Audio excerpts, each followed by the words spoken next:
I have a buddy, and we were talking about one of his friends who's getting married. Okay. And this couple who's getting married are living together out of wedlock. Mhm. And me and my buddy had this conversation about whether or not it would be loving to go to their wedding. And so my question to you is, in situations where you may potentially in the future be loving enough to help them realize that God loves them and wants them to turn from their ways,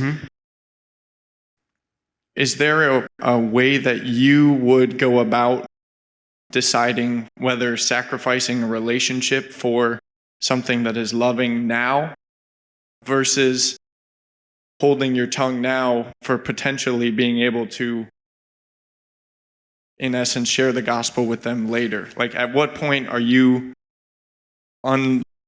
not being loving by sacrificing a relationship? Right. now? Yeah. What you're trying to do is look down the corridor of time and seeing, well, maybe if I don't say anything, they'll respect me. I think you can tell them in a respectful way as to what your objection is. Now, if a couple that is about to get married, a man and a woman are about to get married, they're living together and they're getting married, well, I would view that as a good thing that they're getting married, right?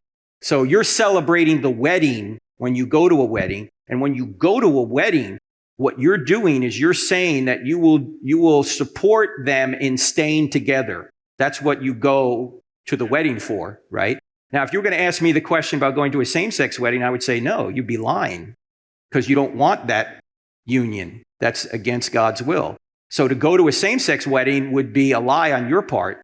But you could say to them, my convictions tell me that I can't support going to your wedding, but I don't want to break off our relationship. I love you as a person. And in fact, one of the reasons I'm not going to your wedding is because I do love you. Okay?